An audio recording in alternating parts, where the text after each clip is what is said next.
Good evening, ladies and gentlemen. Welcome back to the channel. My name is Lemerack. I know it's been a while, but today I am playing Kerbal Space Program. Again. Kerbal Space Program is my all-time favorite game. No game has ever done for me what Kerbal Space Program has. And it is now, very soon, within the next couple of months, I believe, going to get a sequel, for which I am immensely excited. However, the first game is very much unfinished by me, and I wanted to try and make an effort before the next game came out to explore many of the unexplored areas of Kerbal that I have not yet touched on. Just visiting all the planets and checking some of them out. At the very least, just seeing what they're all like, you know? Step one in this process is going to be construction of an orbital space station from which all of these missions are going to be conducted. And that is what you are seeing right now. The initial construction of the core of the space station, as well as the launch vehicle that's going to carry it into its orbit. It's not a particularly complex vehicle. It is rather large, however.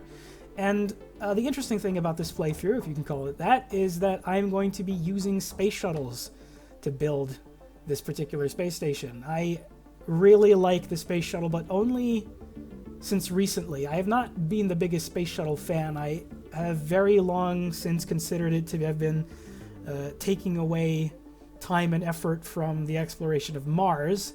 It was Richard Nixon's choice to pursue low Earth orbit and the space shuttle program as opposed to putting more resources into the Mars programs. But then I started, building my own little space shuttles and building space stations with it, and finally understanding how the engines angle to thrust through the entire craft center of mass, and all of a sudden all I want to do is play with space shuttles. My particular version of the space shuttle is going to look very much like the original. It does have that little crew module in the front to be able to carry extra crew with it, and also to have its center of mass pushed at least a little bit more towards the center. One of the problems that I experienced with space shuttles, which was actually a kind of a recent thing, is that they would continuously flip over. I remember that I built space shuttles a while ago, like last year or so. I did it often, and it was fun, and I did pretty well with it. And I flew them, and I landed them, and then all of a sudden I started doing it a couple months later again when I picked up Kerbal Space Program after a bit of a hiatus, and all of a sudden all of my space shuttles started flipping over. To this day, I'm not sure why that is. It's likely because my Kerbal Space Shuttle designs had probably changed in some way that caused them to be less stable. It's also possible that there were tweaks added to the aerodynamics of the game, which made it either more realistic or could have been bugs. I have no idea. In the end, though, I am back with space shuttles. You can see I'm using nuclear engines to provide thrust once we're out of the atmosphere. I was messing around a little bit a few seconds ago in this sped up footage with trying to get the weight, center of mass, and the center of lift correctly. I also have a couple of additional control surfaces placed across the body of the space shuttle just to give us a little bit more enhanced control, also setting up action groups and all that.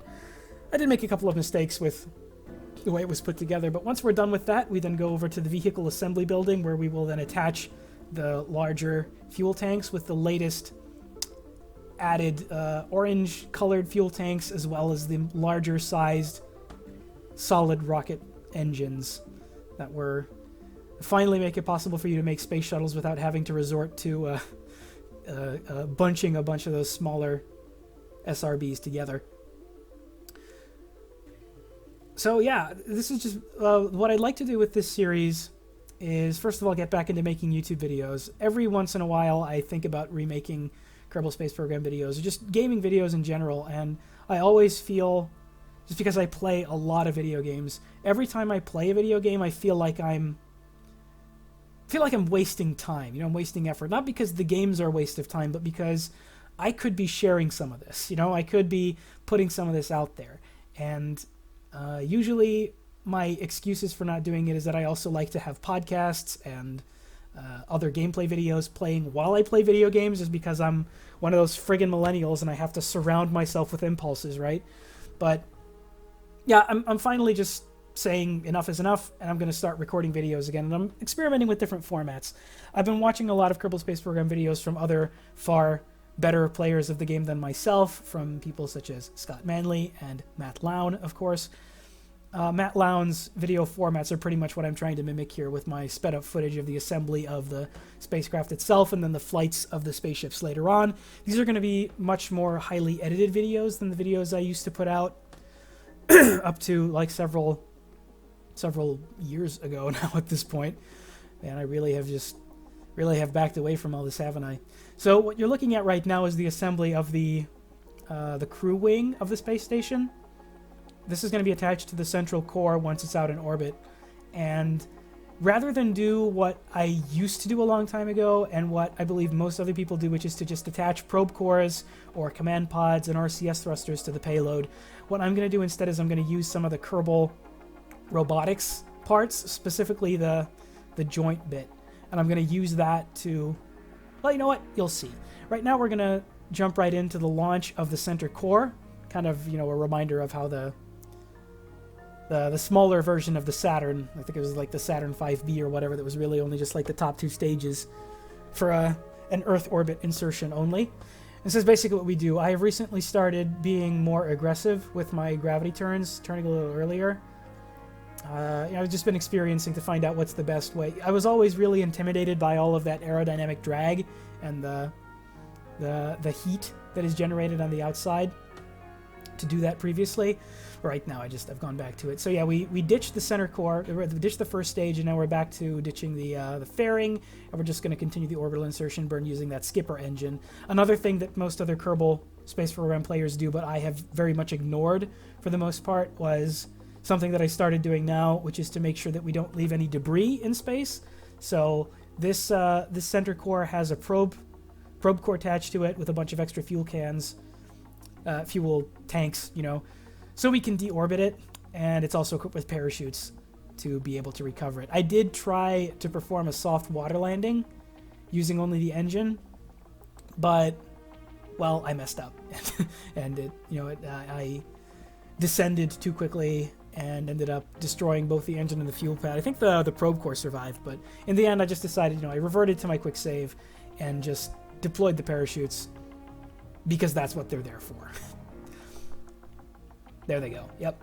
So this is that's the center core recovered. We're going to get to see the splashdown soon, and then we will cut away immediately to the speeding up of the orbit of the space station to its proper position and the launch of the space shuttle. So yeah, I really did come to love these space shuttles very much. Construction of the International Space Station would probably not have been possible without the space shuttle. Even though the thing hasn't flown since 2011, I still miss it, and I realize there's no real point for carrying it with us anymore. Also, I apologize, by the way, for the dark footage here, but I do promise that you will get to see some actual visible footage of my space shuttle flying. Anyway, once we get up to the apoapsis, we're going to initiate another burn using the main engines. We're going to burn up until just underneath the Kármán line, roughly around 40-ish, 30-ish kilometers above, so that when this occurs, any second now, there we go, the detachment of the main fuel tanks, that will eventually deorbit and fall back to the surface of Kerbin and not just continue to orbit around for eternity, because there isn't enough fuel in there for me to have gone into full orbit with it. But again, we're not leaving any more debris. That was the old Lemurac. This is the new Lemurac. New Lemurac, who is just trying to be just a little bit more professional. I very quickly checked to see that I didn't have the infinite fuel cheat ticked out by mistake, just because I looked at my fuel gauge and I noticed that the fuel was draining very, very slowly, because those nuclear engines are very efficient. Not even sure why I would have had the cheat on, since I did start a new save game for this, but, I've made mistakes in the past. And I'm not going to say that I didn't use some cheats during this video, just because I did make some stupid mistakes that really frustrated me that I didn't notice until well into my flight. I will point them out when we get there. And the editing in this video is going to make it look like I did very well for most of it, that I didn't make mistakes, but this is, like, the raw uncut footage for this is just over 4.5 hours. And I made a ton of mistakes in that. So this entire space station construction, you're getting the abridged version and the good version. without the bloopers. You're now... I kind of skipped over narrating on the adjusting of the orbits to establish an orbital rendezvous. Right now you're seeing the space station approach as we use those very, very efficient but also very weak nuclear engines to try and create a good encounter with the space station. And now I'm going to use the RCS engine. This is again another 10-20 minute process that I spent here just trying to get these two lined up, because again, keep in mind, there is no pilot on that space station. That's just a core floating out there in space. So if I bump into it by chance, or something happens, that thing's going to start spinning, and then I'll never be able to attach my my crew pad, my crew habitat to it. But yeah, so again, just the abridged version. I've recently gotten very good at using nothing but the instruments to try and kind of navigate my approaches and perform my dockings. I like to think that I have become pretty good at performing dockings, even just from one side. A common thing I've heard to do is to have the SAS modules in both of the docking ships point to each other. I usually prefer not to do it, just because that's how it's done in real life. I also find it more fun, but anyway, that's just me. Absolutely no pressure for you to do something more difficult just because it's difficult. Certainly doesn't make me any better for having done it. And now that we're all fully lined up, you can see me using the numeric value in there to type in a 90-degree angle into the target angle for the joint, and it's going to very, very slowly extend the space station arm. And what this enables me to do is, this is probably a more realistic way to construct the space station than to use RCS thrusters to maneuver it into position, even though that is probably the more easy way to do it. This took a lot of lining up. It took a lot of practice, and I do believe I did try this twice. I think I made one mistake once, and even here I almost ended up losing the space station, but nope, we got it. It's attached. So now all I have to do is activate the decoupler to separate the shuttle from the crew habitat, and I think I leave Jeb behind to oversee the space station while the rest of the crew continues the haul of the individual components from the surface of Kerbin. You'll also note, by the way, that I'm not playing any sound. The game itself doesn't have any sound playing right now. That's because I was probably watching somebody else's video. I might actually have been watching somebody else playing Kerbal Space Program while I was recording this. Is because I like to be bombarded by impulses constantly. I like every second I spend playing a video game like this that doesn't require my my story focused attention, right? Like I could be listening to something or listening to somebody else's commentary on something while I'm playing this. So anyway, we begin our retrograde burn here. I edited out a hilarious mistake where I didn't forget, I just didn't realize exactly where my shuttle was in relation to the space station. I initiated this retrograde burn and ended up crashing right into it. Even here, I fly pretty close to it, but I legit crashed right into it in a previous one. So I cut that out so you guys would think I'm awesome, and then I told you that I cut it out so you guys would know I'm a liar. But I told the truth so you guys would think I'm honest. And in reality, I'm just saying things that come into my mind so I can fill the silence of space while you're watching this. Again, I apologize for the darkness that you're witnessing. Here comes my my re-entry and final approach. This is the bit that I continuously mess up all the friggin' time. There used to be, I had one particular space shuttle build where I could very easily approach almost all the way up until the landing pad in a 30-40 degree angle to properly slow down my spacecraft. But like I said, I think it was ever since maybe the patch that was the second latest patch. It was probably the second latest patch is when it started happening that my space shuttles would just flip over mercilessly. And I'm still not sure what it is that I got wrong, because it probably has to do with the fact that the center of mass is so far, towards the rear of the spacecraft. But again, I used to build my space shuttles like that a while ago too, and it never caused me any problems back then either. Another thing that occurs to me is that I probably didn't test out, properly how the center of mass shifts when the fuel is depleted. It's another thing that came to my mind. Anyway, this went pretty smoothly, this landing that you're seeing right now, right up until the bit that you're about to see. Again, I apologize for the darkness, but you should be able to see the shoreline and the lights of my ship, which is nice white in contrast to the green beneath it. And yep, here we go. Here comes that flip. And the reason I left this in is because I think I didn't have a quick save that was far enough back for me to revert to. But again, for some reason, unlike most other of the times that my space shuttle ends up flipping over, I managed to regain control of it. I flip it again here because I pull the nose up too quickly, thinking that I can still somehow salvage the descent angle to get me back to the runway. But in the end, what ends up happening is that I can't. All I can do is very gradually lift up the plane's nose in order to get myself a nice and stable landing angle. But I was not able to make it all the way to the runway in this particular instance. But I did manage to put the space shuttle down. Spoilers, I know.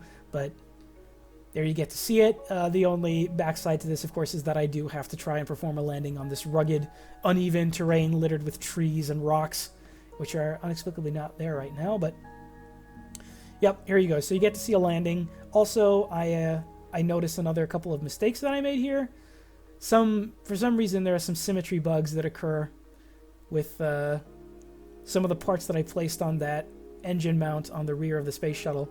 And I think one of the engines is accidentally duplicated, but I fixed that one. What I didn't fix is that there's also a duplicated parachute. You'll see it just as soon as I touch down, hit the brakes, there go the chutes, and you'll notice that there are 2 parachutes on the right side there. That was an inconsequential mistake, but it bugs me just because, you know, I'm very much into the aesthetics of this video game, which is why I'm, you know, building the space station the way I'm building it to begin with, because there isn't really any point in doing all this. There's no reason for me to spend 4 or 5 space shuttle launches carrying equipment out to the space station. I could easily just launch the space station in a single, you know, on the back of one massive rocket and avoid all this 4.5 hours of ridiculous work. Or if I'm really that serious about it, I could just, you know, even use the orbital, you know, set your orbit cheat in the cheat menu. Because, you know, every once in a while I'm building this, I keep thinking to myself, you know, I've done this before. I have proven to myself multiple times, and to the internet because it's recorded, I have proven that I can get out into orbit. I've proven that I can fly a space shuttle. I've proven that I can land it, even if I don't always succeed on the first time. But I've proven that I can do all this, so really, is there a point in me doing every single flight, carrying every single piece of equipment out there? Oh, and here I'm experimenting with another new thing that I learned from somebody else's video, that you could do this. You can hit escape, bring up the menu, and then push F2 to get rid of the heads-up display, and you can spin the camera around. Very useful for getting some really good screenshots of your videos. Also, again, Matt Lown in one of his videos spoke about how videos of his that have to do with space stations are always more popular, and also ones that have space shuttles in the thumbnail. So I am probably going to experiment with that. I'm gonna title this "Building a Space Station" in some way or another.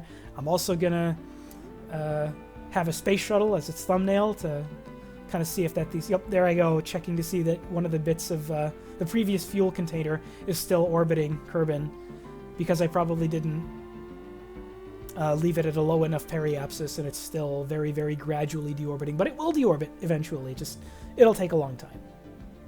It's not our concern. I did my part. By making sure that orbital debris would eventually fall back down to Kerbin. Anyway, another thing that I'm going to do with this series, and this is the first time I've done this, is I'm just going to start... First of all, you'll probably notice that this video is much more heavily edited than any of my previous Kerbal Space Program videos. This obviously means that these videos are going to be a lot more irregular. You're probably going to see them once, maybe twice a week, because that's pretty much the time that I can safely dedicate to playing Kerbal Space Program in this particular way, editing the videos and recording commentary. Also, I'm going to be recording this commentary in both of my native languages, both in Hungarian and in English. You're listening to the English one now, obviously, but if you're one of those, if you're a Hungarian viewer who's just clicked on my English language videos and are suffering trying to understand my video, then, dude, please, there's a Hungarian version of this. You can go ahead and listen to that instead. I always feel a little bit, I have this this really bad feeling of missing out, right? When I'm playing video games and not recording them, I feel like I'm wasting potential. Similarly, anytime I record a video and post it onto YouTube in any language, I feel like I'm missing out, because I like making English language videos just because they will naturally get more views, because there are a lot more English-speaking viewers out there than there are Hungarian-speaking viewers. But also, the Hungarian-speaking YouTube viewership is a lot less bloated, right? There's a lot less Hungarian language content on YouTube than there is English language content. So there's motivation for me to make both types. For now, until I, discover what other games I want to put on this channel and in what language, I feel pretty comfortable in recording, making the video, editing the video, and then recording commentary in both languages. I feel like this is a really good compromise. Once again, by the way, I skipped over the highly edited Space Shuttle launch. The reason for you seeing the Space Shuttle launch in full again is because this time I actually caught one of those times when the station was in a good position during the daytime, so you got to see a lot more in the light of the sun this time than you did last time. Similarly, you're going to see a lot more of this landing as well than you will from future Space Shuttle landings in this video, because of how dark the first one was, again. This is not as smooth a assembly sequence. I did have to kind of use the RCS thrusters to maneuver closer. And the reason I do it, by the way, when I'm so close to the station instead of, opening it up and then slowly maneuvering my way towards it, is, again, in the recent patch, the more recent patch, every time I do this, the craft becomes unstable very quickly. It starts to wobble a little bit, and then it starts to wobble even more, and then the Kraken comes, and it just disassembles everything. Makes it impossible for me to connect the space station, so instead, I maneuver the space shuttle very close, activate the joints, and then very, very gently, in as little time as possible, I try to assemble it. And then here we go with the re-entry procedure again. We are initiating the deorbit burn. You can see my periapsis shrinking down. Again, based on my experiences from the previous flight, I now allow myself to target much more closely the flag. Previously, I overshot deliberately so that when the plane slows down, it, doesn't end up overshooting the landing pad. The reason that I still almost always end up overshooting it anyway is because while you're doing this maneuver that you're seeing right now, inevitably the plane starts ballooning a little bit, which means that the drag starts to push it back upwards, and then your angle of flight starts to go further than you intended. So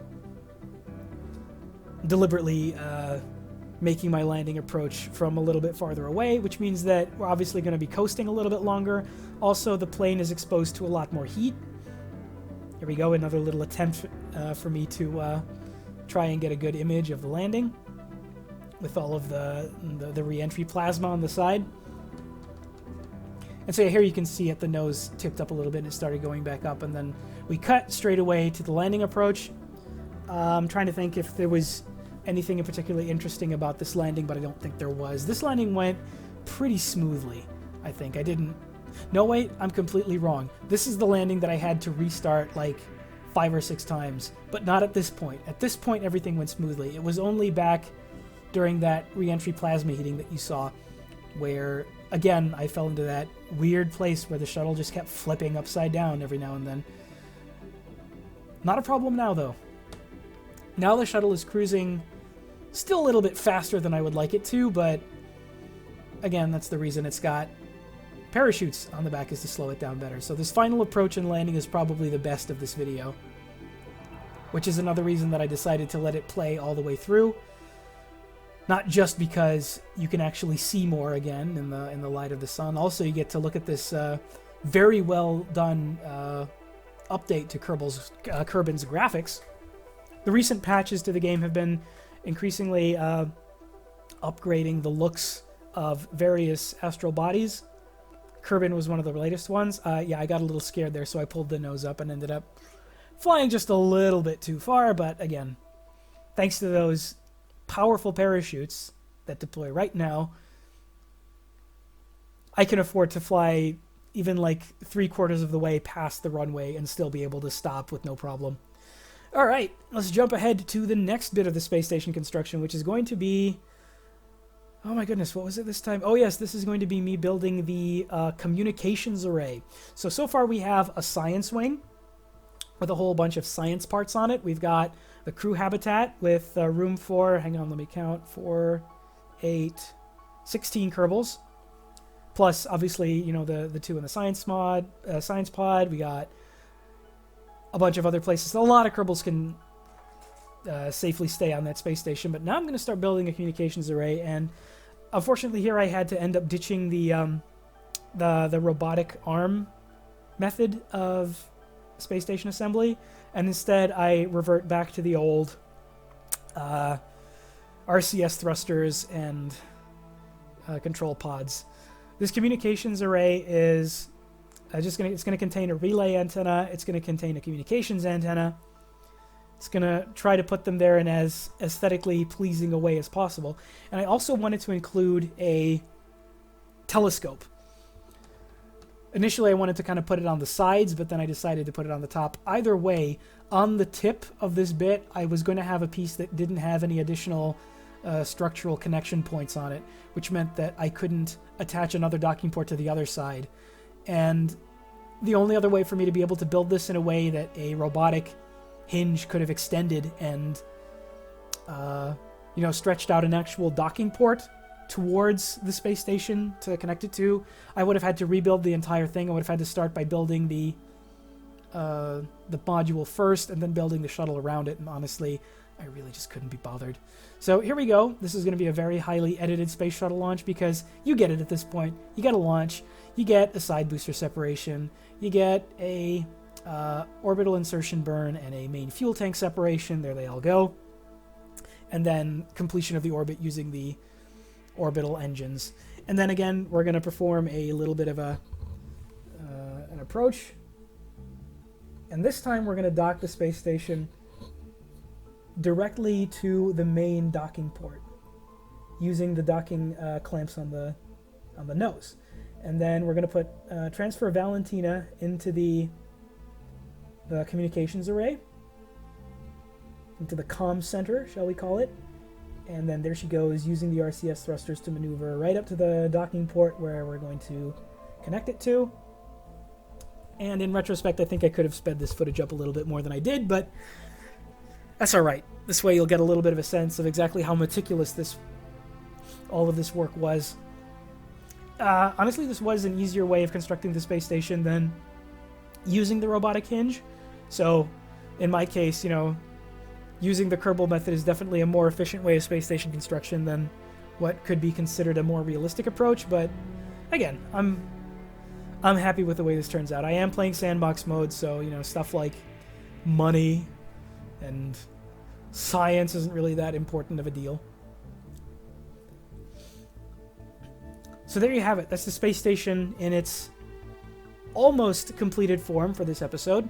I'm not going to fully complete the station in this one video, but I am going to make, I believe, one more space shuttle launch. For now, let's take another look at this somewhat more edited re-entry. Shuttle survives through its re-entry plasma heating, but I very quickly abandoned my relatively large angle and just quickly point it back towards the prograde marker so that it doesn't flip upside down. Obviously, the downside of this is that you're at much greater risk of having parts on the exterior of your space shuttle burn off, but none of that happened to me this time. And then here we go with a final landing approach.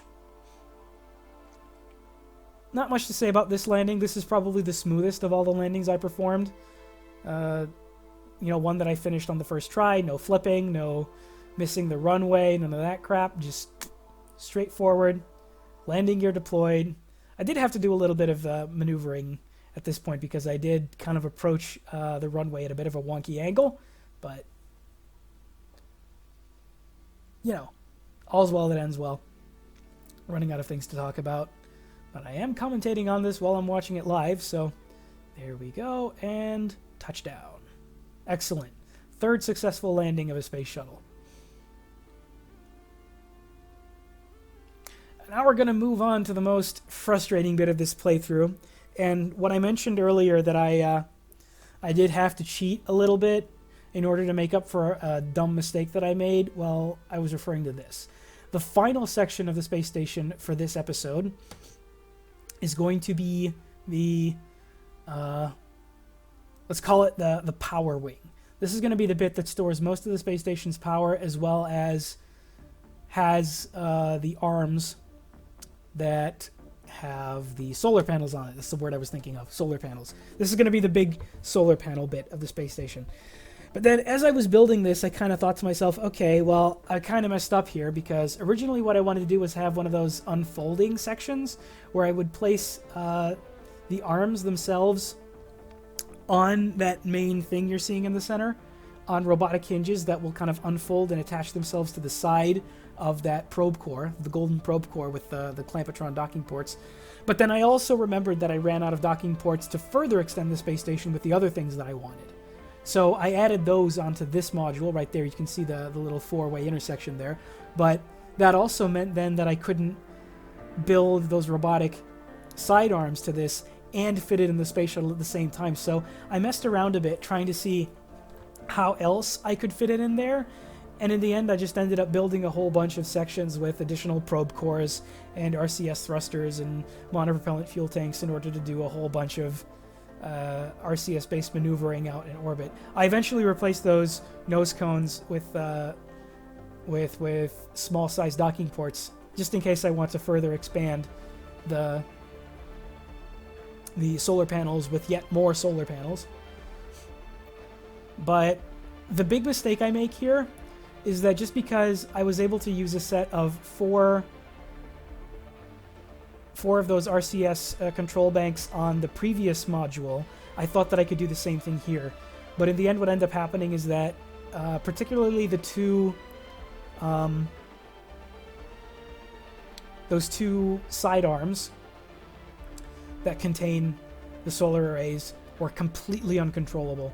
And through a lot of difficulty, I managed to get one of them to connect to their respective spots, but the other one I just messed around too much, and I decided to screw it, and I went back down to Kerbin, and I rebuilt it, adding a second set of monopropellant thrusters to the top, and I ended up just cheating it and creating an orbital rendezvous manually and bringing it back up. You'll see what I'm talking about. For now, there's the central element to the power array. Here comes the first one that I, against all odds, somehow managed to attach using just a single set of RCS thrusters on the bottom of the structure. There you go, it's assembled, but then the second one just didn't want to do it. So I brought this one I brought back up from the surface without, I cheated because I didn't want to perform an entire other launch. This was supposed to be my last launch of the day. And there we have it. That's the finished space station around Kerbin.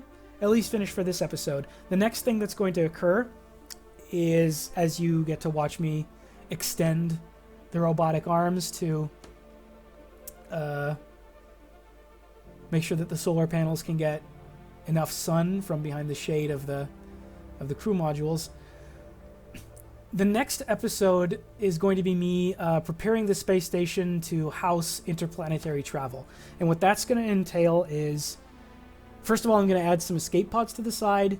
Then I'm going to add a bunch of fuel tanks and fill them up with fuel.